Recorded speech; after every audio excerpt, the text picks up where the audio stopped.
Bien, bonjour à toutes et à tous. Je vais aujourd'hui vous partager un exposé que j'ai présenté pour la LPO en février 2026.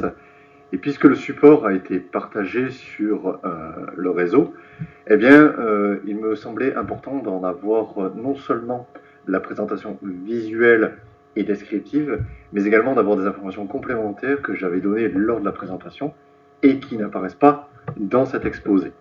Alors, j'ai effectivement choisi, lors de cet exposé, d'aborder un sujet d'entomologie qui va justement traiter de papillons. Mais on ne va pas s'intéresser à des papillons de nuit classiques. En fait, les papillons de nuit, qu'est-ce que c'est? On va retrouver les macro-hétérocères, c'est-à-dire les grands papillons de nuit, les papillons de nuit les plus communs. Ici, je vous ai mis notamment le grand pan de nuit en tant que papillon et la chenille du petit pan de nuit. Mais vous avez également d'autres espèces dans ces hétérocères. Vous avez également les hyènes, qui sont des papillons de nuit, mais qui volent le jour. On sait que ce sont des papillons de nuit parce que c'est la forme des antennes qui le donne notamment. Je vous ai mis ici une illustration des adultes, des imagos, et également des chenilles. Et puis il y a également un troisième groupe qui est le plus diversifié au sein des hétérocères, ce sont les micro-hétérocères. Et parmi les micro-hétérocères, qui ont grosso modo tous à peu près la même tronche et qui sont très compliqués d'identification, beaucoup requièrent l'examen des génitalia, il y en a qui ont un développement larvaire qui se fait dans le feuillage. C'est ce qu'on appelle des micro-hétérocères mineurs. Au sein des micro-hétérocères, voici la répartition que l'on a en France métropolitaine. Au moins 3200 espèces, des sous-espèces, ce qui représente plus de 3245 taxons, ainsi que des complexes d'espèces. Les complexes d'espèces, ce sont des espèces qu'il est presque impossible de différencier, soit par examen des adultes, des larves et ou des mines, à moins de regarder des critères très précis et parfois à seulement un temps donné. La diversité repose sur 59 familles, qui sont pour certaines représentées par une seule espèce, et pour d'autres, plusieurs centaines d'espèces, et notamment les tordeuses, les tortricidés, qui sont du coup représentées par plus de 600 espèces, très compliquées d'identification. Et vous avez d'autres familles qui contiennent beaucoup d'espèces, et qui parfois sont beaucoup plus intéressantes d'étude. Alors vous avez chez les Géléchidés et chez les Dépressariidés quelques espèces qui ont une larve mineuse de feuilles. Chez les Coléophoridés, on a très souvent beaucoup plus de mineurs. Vous avez la forme de la larve, c'est très souvent une larve qui vit dans un fourreau. C'est pas comme chez les trichoptères un fourreau qu'elle crée elle-même à partir de composés de l'habitat. C'est plutôt une sorte un peu plus proche d'une coquille. Et c'est la forme de cette coquille qui souvent aide à l'identification. Donc ça c'est la larve et ça c'est la lule. Les adultes sont très souvent effilés, allongés et sont très souvent compliqués d'identification. Et puis il reste deux familles, les Nepticulidés et les Gracilaridés. Chez cette famille, à ma connaissance, toutes les espèces sont mineuses. Alors c'est bien gentil de parler de lépidoptère mineur, de micro-hétérocère mineur, mais finalement, qu'est-ce que c'est qu'un mineur? En fin de compte, le début est exactement le même que pour tous les papillons, c'est-à-dire une ponte par une femelle sur le feuillage. C'est une ponte qui va être isolée et ensuite la larve sort. Isolé, ça veut dire que c'est pas seulement un œuf qui est pondu par feuille, mais c'est des fois parfois sur un rameau entier. La larve va ensuite se développer et c'est là où ça devient intéressant. Chez la plupart des lépidoptères, on le sait, la chenille, la larve, se développe sur la feuille. Elle va grandir, faire ses différents stades, elle fait sa nymphose, sa chrysalide, et ensuite il en sortira un papillon. Là par contre, on va avoir des différences très marquées. Et déjà, la première grande différence, c'est que la larve vit dans le feuillage. Pour beaucoup d'espèces, pour la majeure partie même, le développement va se faire sur la face supérieure. C'est par exemple le cas chez Stigmella ulmivora. Pour d'autres, ça va être sur la face inférieure. Par exemple Stigmella microterelia. La différence entre les deux, c'est que si vous regardez le rameau, si vous regardez une branche d'un arbre, regardez les feuilles, pour celles qui minent sur la face supérieure, c'est facile de les trouver. Tout est relatif, bien entendu, selon la taille de la mine. Mais par contre, sur la face inférieure, comme la mine est très peu destructrice pour la feuille, vous ne la verrez pas en face supérieure. Et puis ensuite, vous avez quelques mines qui, elles, par contre, sont beaucoup plus mobiles. et vont être sur une face, ou l'autre, ou les deux, voire même sur plusieurs feuilles. Elles sont capables de descendre dans la tige, dans le pétiole de la feuille, la tige de la branche, et de remonter sur une autre feuille. Et vous avez certaines espèces qui ne vivent que dans les rameaux, comme Philocnitis extrematrix, qui est une espèce originaire du Kazakhstan, et qui se développe dans les jeunes rameaux de peuplier. Là où on a réellement la définition d'une espèce mineuse, c'est qu'en fait, au cours de son développement, la larve va se déplacer et elle va laisser derrière elle un couloir qui est dessiné dans le tissu. Parce qu'en fait, au fur et à mesure qu'elle va consommer le tissu végétal, bien entendu qu'elle va opérer une action de défoliation, mais une défoliation au sein du tissu. Ce n'est pas le rebord d'une feuille qui est découpé, qui est mangé par une chenille, et donc il y a vraiment une déstructuration de la feuille. Là, la feuille va garder son état, mais par contre, elle ne sera plus verte, elle va être au moins transparente, et parfois elle va être rembrunie, etc., etc. On va avoir beaucoup plus divers styles. Et puis ensuite, vous avez la sortie de la larve, qui va être soit au cours du développement, c'est-à-dire chez les Buculatricidés par exemple, vous avez une larve qui va faire ses premiers stades larvaires dans la feuille, et puis ensuite elle va sortir, continuer ses derniers stades, avant de se nymphoser à l'extérieur de la feuille. Par contre, pour la majeure partie des autres familles, eh bien vous avez une sortie au stade imago, mais qui se fait à l'extérieur. Tout le développement larvaire se fait dans la feuille, depuis la ponte de l'œuf jusqu'à la nymphose dans la feuille. Alors, il y a une grande diversité de modes de vie, puisque certaines espèces vont être uniquement sur une plante dans tout ce que l'on retrouve à l'échelle européenne, voire au-delà. Par exemple, le Buculatrix alaternelia ne vit que sur le Rhamnus alaternus. Pour l'instant, on ne connaît pas d'autres espèces hôtes. Vous avez ensuite les oligophages, c'est-à-dire des espèces qui ne vont avoir que quelques espèces hôtes. Par exemple, Buculatrix frangutella, elle vit également sur les rhamnacées par rapport à la précédente, mais par contre, on la connaît aussi bien de la bourdelle, Frangula alnus, ou Rhamnus frangula, selon la taxonomie, que de Rhamnus cathartica, c'est-à-dire le nerprin cathartique. Ce qui lui permet d'être dans plusieurs régions de France où il n'y a pas forcément les mêmes plantes hôtes. La bourdelle est par exemple très répandue dans les Landes de Gascogne, parce qu'elle adore l'acidité et l'humidité. Et Rhamnus cathartica, c'est plutôt une espèce qui vit dans les haies, qui sont dans des régions relativement fraîches, on va dire ça comme ça. À l'inverse de la précédente, qui vit dans des lieux secs ou de plus en plus à humidité atmosphérique élevée, c'est-à-dire le long des littoraux. J'aime faire la distinction ensuite avec les polyphages sélectifs, c'est-à-dire des espèces qui sont certes oligophages, c'est-à-dire qu'elles ont que quelques espèces hôtes parmi tout ce qui existe, mais qui par contre qui n'ont pas seulement 2-3 plantes hôtes différentes. Elles vont être plutôt caractéristiques d'un genre ou d'une famille. Par exemple, Buculatrix bechsteinella, elle vit sur toutes les rosacées, ou du moins sur de nombreuses rosacées, et notamment sur Crataegus monogyna, mais également sur d'autres espèces. Et puis Buculatrix ulmifoliae, elle vit, elle par contre, sur tous les ormes, sur le genre Ulmus. Mais par contre, voilà, il y a beaucoup plus que seulement 2 ou 3 espèces. Et ensuite, vous avez les polyphages non sélectifs. Ça concerne assez peu les lépidoptères, beaucoup plus souvent des diptères agromysidés, qui sont également des mineurs et qui, eux, par contre, ne font, pour certains, pas du tout de distinction. Ils peuvent être aussi bien sur des plantes basses que sur des arbustes, des rosacées que sur des liliacées, etc. Et donc, ben voilà. En fonction justement de ce que l'on observe, on va être plutôt sur un groupe, plutôt sur un autre.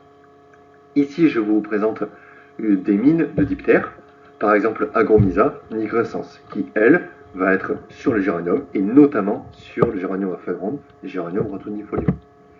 Vous avez également ce diptère, Agromysa anthracina, qui ne vit que sur les orties. Et encore une autre espèce mineuse, Phytomysa illicis, qui ne vit que sur le hou. Et donc au sein même, voilà, de tous les insectes mineurs, on va retrouver différents groupes, on le verra juste après. Et puis ensuite, vous avez certaines espèces qui sont plus ou moins sélectives, les niches écologiques sont plus ou moins développées, et c'est ce qui permet, des fois sur certains arbustes, sur certaines plantes, d'avoir beaucoup d'espèces hôtes différentes. Alors chez les monophages stricts, ben voilà à quoi ça correspond. Vous avez Philonorictère leucographella à gauche, qui par exemple ne vit que sur le buisson ardent, sur le Pyracantha.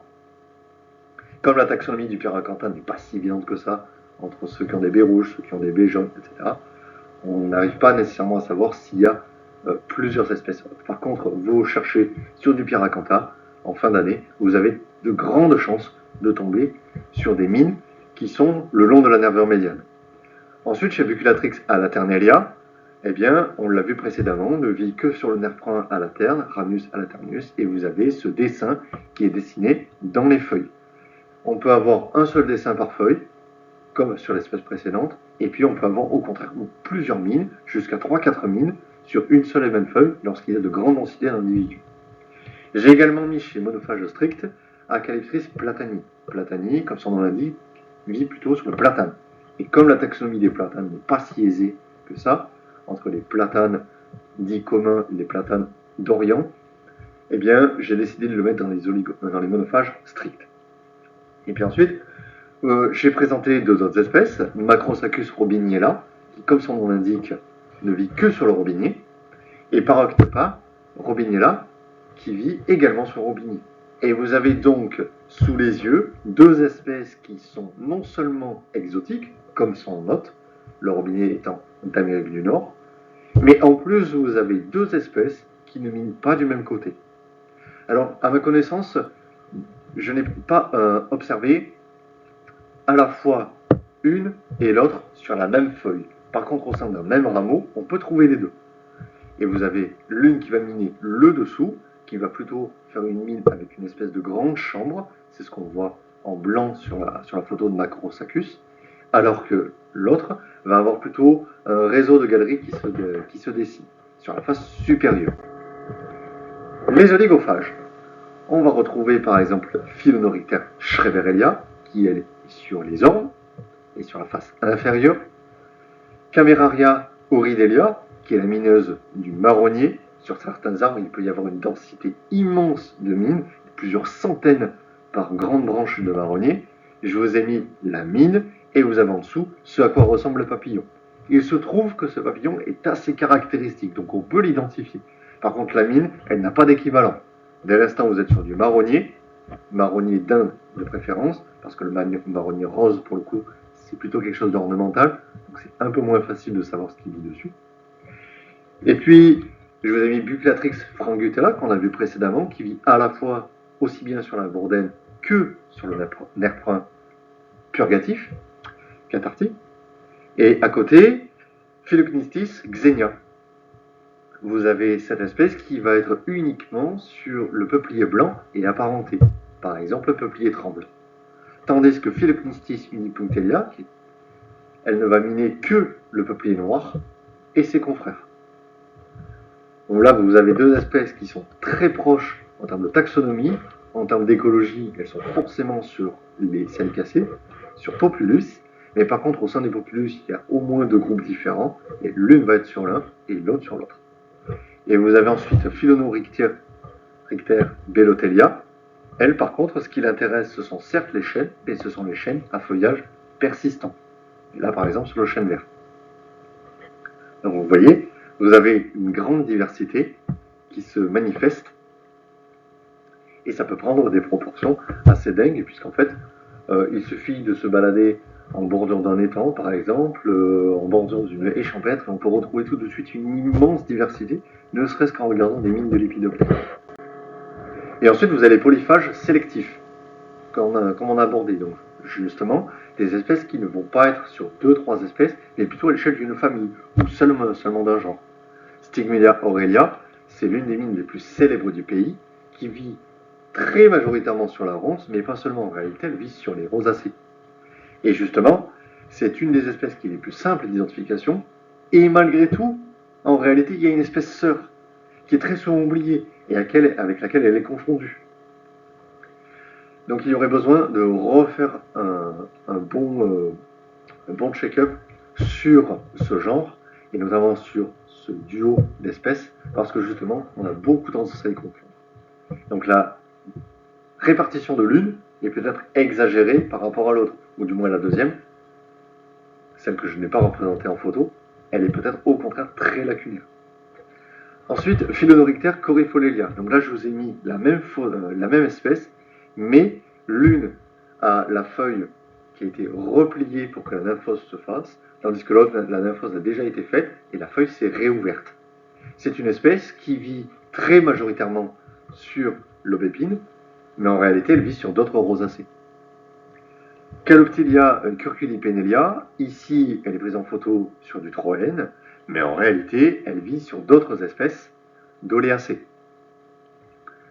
Stigmelia freyella, ici, je vous présente deux mines qui sont sur du liseron, l'une sur du liseron champêtre, et l'autre sur du liseron des dunes. Ce n'est pas le même genre, mais par contre, ça reste des convolvulacées. Ce sont des liserons qui sont dans certes deux habitats complètement différents, entre l'un qui était dans une friche agricole et l'autre au milieu des dunes, contre l'Atlantique. Et pourtant, c'est la même espèce. Stigmelia atricapitelia, eh bien, elle, par contre, ce qui l'intéresse, ce sont tous les chênes caducifoliés. À l'inverse de la précédente Bellotelia, qui ne vivait que sur les chênes verts, et seulement sur chênes verts et chênes kermès, celle-ci, ce qui l'intéresse, c'est tous les chênes caducifoliés, tous ceux qui perdent leurs feuilles. Et à l'inverse, Acrocercope broniardella, elle, par contre, ce qui l'intéresse, ce sont tous les chênes sempervirens, tous ceux qui gardent leurs feuilles. Et là, vous avez la mine qui est certes vacante, il n'y a plus la larve à l'intérieur, elle est sortie, mais par contre, elle est sortie d'une manière très propre, tandis que sur la feuille d'en dessous, la mine a vraiment éclaté dans tous les sens, elle a tellement été abîmée par les intempéries, qu'on dirait que la feuille est vraiment complètement détruite. En réalité, juste le tissu qui avait été créé par la galerie, eh bien, est parti. Et on voit désormais le tissu de la plante. Alors l'identification des mines, elle n'est pas super facile, mais en réalité, une grande partie du travail repose sur l'identification de la plante hôte. Une fois la plante identifiée, on a fait une grande partie du chemin, et pour ça, à titre personnel, je me sers énormément de la base de données Plant Parasites of Europe, qui est à mes yeux l'une des plus importantes bases de données. Et elle ne contient pas seulement des espèces mineuses. Si vous avez par exemple une espèce végétale qui a des galles, vous pouvez essayer de savoir qui en est l'auteur. Si vous avez récupéré un coléoptère sur un arbuste et que vous avez de fortes présomptions qu'il se développe sur cet arbuste, pas seulement de passage, vous pouvez essayer de savoir qui vit sur cet arbre ou sur cette plante. Là où ça devient compliqué chez les lépidoptères minaires, c'est qu'il n'y a pas réellement de bouquins. En tout cas en France, il n'y en a pas. Vous pouvez avoir après des bouquins qui vont présenter vraiment des ouvrages qui sont très détaillés sur les familles entières, mais par contre vous aurez beaucoup d'informations sur les imagos, sur les organes génitaux pour l'examen, mais par contre vous n'aurez pas nécessairement beaucoup d'informations sur les mines. Et il n'y a pas de clé de détermination lorsque l'on voit la mine pour savoir si justement elle provient d'un nepticulidé, d'un gracilaridé. Tout se fait grâce à l'expérience. Mais par contre, il est nécessaire de ne pas se tromper. C'est-à-dire, oui, vous avez observé quelque chose qui ressemble à une mine. La première réaction, c'est est-ce qu'il s'agit bien d'une mine? Parce qu'en fait, il peut s'agir de malformations, de blessures, de galles, de feuilles complètement détruites, mais soit par des intempéries, soit par un organisme complètement à part. Et donc, après avoir identifié la mine, il faut savoir si c'est une mine de lépidoptère, d'un papillon, ou si c'est d'un autre groupe, parce qu'il y a également d'autres groupes. On a vu qu'il y avait des diptères, notamment les agromysidés. Et vous avez également les coléoptères, et plus rarement des hyménoptères, notamment de la famille des tantrididés, c'est-à-dire des symphytes, un groupe d'hyménoptères qui n'ont pas la taille de guêpe, pour être très simpliste. Et justement, vous avez par exemple ce coléoptère, Ramphus oxyacanthe. Oxyacanthe rappelle justement des espèces apparentées aux aubépines. Et justement, ici, il a été observé sur l'aubépine lisse. Et vous avez 3-4 mines sur la même feuille. Et ici, justement, une mine de tantridinidés, Cilia lomei, qui vit presque uniquement sur les filaires à feuilles larges, filaires à feuilles étroites. Et la mine n'est pas toujours simple à distinguer d'un diptère qui vit sur les mêmes plantes hôtes et à la même période. On pourra en revenir justement au sujet de cette diapositive sur l'identification des mines. Eh bien, il faut regarder la forme de la mine. Est-ce que justement on a quelque chose qui est plutôt sinueux, qui est très rectiligne? Est-ce qu'on a quelque chose qui part un peu dans tous les sens, qui fait le tour de la feuille, qui est plutôt orienté toujours de la même manière? On va également regarder la taille de la mine, souvent sa largeur. Est-ce que c'est quelque chose qui est très étroit? Est-ce qu'on a quelque chose qui est étroit au début de la mine et qui ensuite termine par une grosse tache qui prend presque toute la feuille? On va regarder également la couleur de la mine. Est-ce qu'elle est transparente? Est-ce qu'elle est au contraire complètement noire? Est-ce qu'elle est brune? Et cette couleur, elle est notamment donnée par les excréments de la larve. Est-ce que justement ces excréments sont très sombres? Est-ce qu'ils sont verts? Quelle est leur disposition dans le couloir? Est-ce qu'ils prennent tout le couloir de la mine? Est-ce qu'au contraire, c'est juste un filet, un chapelet? Et vous avez également l'emplacement de la ponte. L'emplacement de la mine, déjà en règle générale, parce qu'elle peut être uniquement entre des nervures. C'est très important d'avoir cette information. Est-ce qu'au contraire, elle se déplace le long du bord de la feuille, le long de la nervure médiane? Et donc, indirectement, il y a également la question de l'emplacement de la ponte. Est-ce que cet œuf a été pondu sur la face supérieure, sur la face inférieure, contre une nervure médiane, etc., etc. Et en bonus, on peut avoir la phénologie, mais c'est extrêmement compliqué, puisqu'en fait, on l'observe plutôt avec l'expérience. Est-ce que cette mine, on l'observe plutôt en début d'été? Est-ce qu'on l'a plutôt en automne? Et ça, c'est vraiment plus difficile à identifier. Alors, les sources à consulter. Plant Parasites of Europe, on l'a vu, c'est à mes yeux, pour moi, idéal pour avoir des informations sur justement les hôtes potentiels, quels sont les papillons qui vivent sur telle plante, ou au contraire, quelles sont les plantes de telle espèce de papillon. Et c'est également très important lorsqu'on a besoin d'avoir une idée justement de la description de la mine. J'observe une mine qui est très sinueuse. Si je choisis une espèce qui au contraire n'a pas, on ne connaît pas de mine n'est pas sinueuse, alors dans ce cas, ce n'est pas cette espèce. Le site se présente sous cette forme. Vous avez donc un site qui est normalement en néerlandais, mais vous pouvez l'avoir en anglais. Dans la barre de recherche, vous tapez généralement la plante sur laquelle vous avez fait vos observations. Ici, je prends pour exemple Rhamnus alternus. Et en tout premier lieu, eh bien, il vous donne justement, vous voyez, les différents organes qui sont touchés, les fleurs, les fruits, les racines, la tige, les feuilles, le mode de vie de l'espèce. Est-ce qu'elle produit une gale, une mine? Est-ce qu'elle est complètement foreuse de la tige? Et puis ensuite, l'aspect plus taxonomique. Est-ce que c'est un insecte, l'ordre, la famille, et ensuite les espèces. La colonne qui suit juste après, P, avec une icône d'appareil photo, vous montre en fait les pages pour lesquelles on a des photos de l'espèce. Et ou des mines, des gales. Donc par exemple, la première ligne qui concerne un Tisanoptère, on n'a pas de photo. Mais par contre, la deuxième, un diptère cécinomyidé, on a des photos. Pour ensuite avoir un peu plus d'iconographie, pour avoir une bibliothèque de photos bien plus développée, iNaturalist est un très bon outil. Et je vous conseille d'utiliser les observations validées. Alors, puisqu'il s'agit d'une base de données qui repose très majoritairement sur le bon vouloir des personnes, sur les personnes qui travaillent sur le temps libre, effectivement, on a des personnes très compétentes et on a d'autres qui le sont moins. Tout repose en fait sur le volontariat et sur les sciences participatives. Donc vous avez des observations qui sont validées et on en est certain, et d'autres qui peuvent avoir été validées à tort. C'est bien entendu l'avantage d'un côté et le défaut des grandes bases de données de ce style. En l'occurrence, Buculatrix Aeternelia, que j'ai utilisé ici, eh bien, j'ai fait le tour et je me porte un petit peu garant d'avoir des observations qui soient validées et qui soient correctement validées.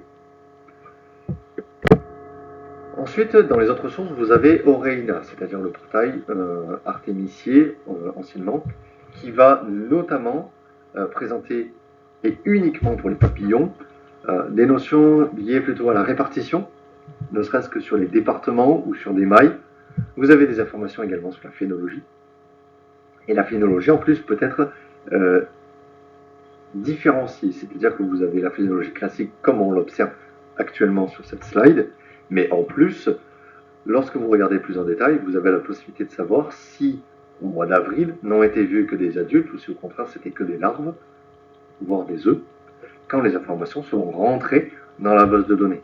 Vous avez quelques informations sur la mine en elle-même, sur les plantes hôtes, il y a des photos, beaucoup de mines, puisqu'elle est beaucoup plus facile à identifier par mine que par adulte, mais également quelques observations des œufs. Enfin, c'est une base de données qui est vraiment très développée, et vous voyez qu'il y a des liens à gauche vers l'Epiforum, un autre site complètement dédié aux papillons, Moth Dissection, pareil, très majoritairement dédié aux papillons de nuit, et puis ensuite vers eNaturalist. Sur Oreina, vous avez la possibilité également de consulter des cartographies de ce style. Donc là, par exemple, entre 2008, qui est la première année où on a eu des observations de cette espèce, et 2024, on avait seulement 9 données de ce papillon. En sachant qu'en réalité, le 2008-2024 est faux, puisque 2024, c'est bien effectivement la dernière année où on a eu des observations, mais 2008 n'est pas la première année d'observation. En réalité, la première observation, elle est beaucoup plus ancienne. 2008 est simplement l'année où une observation archivée, par exemple des années 1960, a été intégrée dans la base de données. Et ça, c'est un petit défaut qu'il faut bien garder à l'esprit. Alors ici, vous avez donc cette observation, et puis lorsque je me suis intéressé fin 2024 à cette espèce, avec la première mention à Toulouse, eh bien, j'ai ressenti le besoin d'avoir vraiment une idée de l'aire de répartition. En réalité, elle est très très sous-estimée parce que l'arbuste est très répandu, le nerf point à l'interne, et donc on peut très probablement avoir une aire de répartition qui soit la même que celle de son arbre. Et donc, fin 2025, voilà l'aire de répartition associée. Vous avez donc en fait 43 données qui ont été incluses à la base de données en seulement une année et seulement pour observation des mines. Toutes ont été validées. Et c'est là que vous voyez vraiment la force de s'intéresser aux mines. Parce que le papillon est difficile à trouver, très difficile à identifier. Il est présent qu'une partie de l'année, alors que sur le nerf point à l'interne, un arbuste qui est vert toute l'année, vous pouvez trouver des mines une grande partie de l'année. Et donc, on a explosé son aire de répartition. Désormais, on l'a redécouvert dans les Alpes de Haute-Provence, on l'a découvert dans les Hautes-Alpes, on a densifié les observations dans le Lot, densifié les observations dans l'Aude, on l'a découvert dans les Pyrénées-Orientales, bref, sur tout l'arc méditerranéen, et désormais jusqu'en Dordogne. Enfin, voici l'Epiforum. C'est idéal pour avoir de la bibliographie et quelques informations complémentaires. Parce qu'en réalité, concernant les lépidoptères mineurs, il y a souvent peu de photos. Vous avez quand même très souvent au moins une observation de l'adulte et de la mine. Et là, en l'occurrence, pour Buculatrix alaternelia, eh bien, vous avez carrément la description de l'espèce. Vous avez des captures d'écran de l'ouvrage dans lequel a été faite la description en 1890. Vous avez un schéma de l'adulte et carrément un schéma de la mine, qui est très fidèle à ce que l'on observe. Alors voici une application.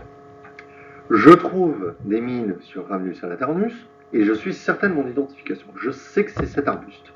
Il n'est pas très difficile à confondre. On peut le confondre de temps en temps avec les filaires, mais là je sais que c'est un nerf point. Si je regarde les fleurs et les fruits, il n'y a aucun doute. Par contre, j'ai effectivement des dessins dans la feuille et j'aimerais savoir qui en est l'auteur. Hop, on file sur Plant Parasites of Europe. On arrive donc sur Rhamnus alternus. Dans le filtre, on va taper mineur. Et le site nous informe qu'il y a 4 espèces.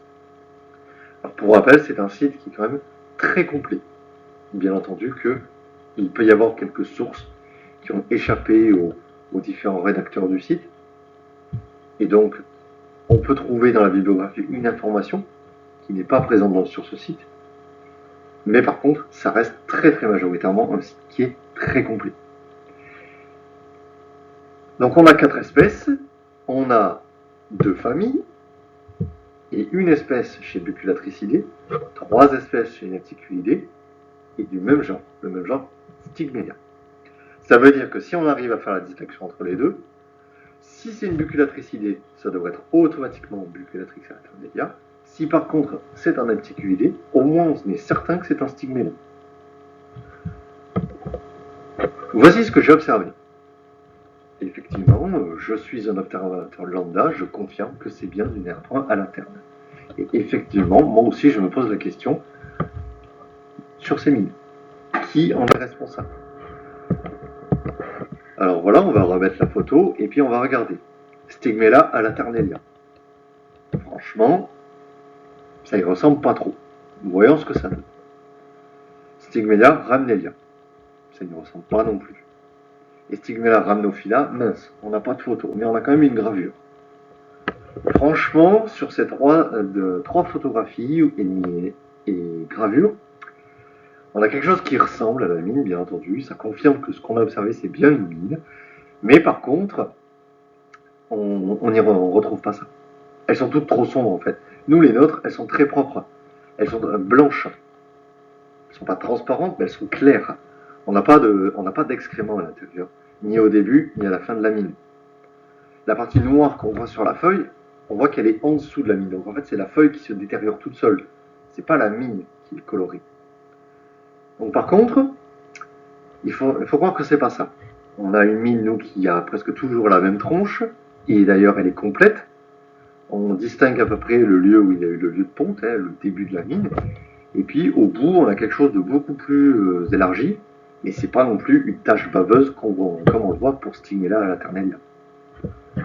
Et puis là, on regarde la dernière espèce que nous proposait le site, Buculatrix alternelia.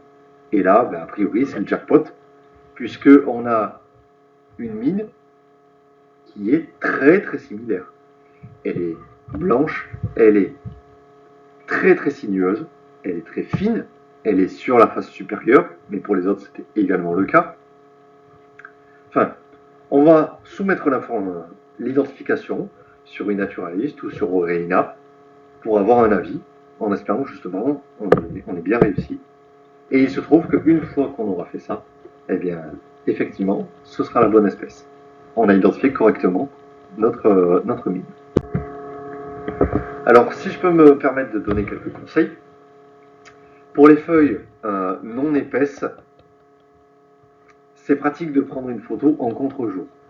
Ici, par exemple, on a une mine sur un sol, une feuille de sol qui est vraiment originale, cette mine, parce qu'elle est toute droite, elle fait demi-tour et elle repart.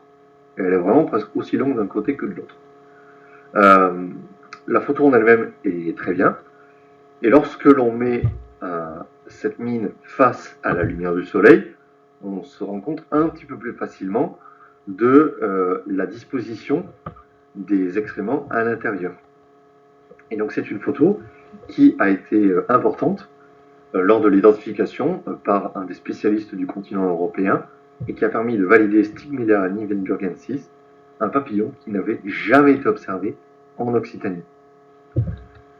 L'identification, eh bien, elle rejoint un petit peu la fin de l'application qu'on a vue sur la slide d'avant, c'est-à-dire que, et comme toujours en entomologie, même de manière générale, lorsque l'on travaille sur du vivant, il faut demander un avis, il faut faire confirmer son identification, ses gages de sûreté, notamment lorsque l'on est au début.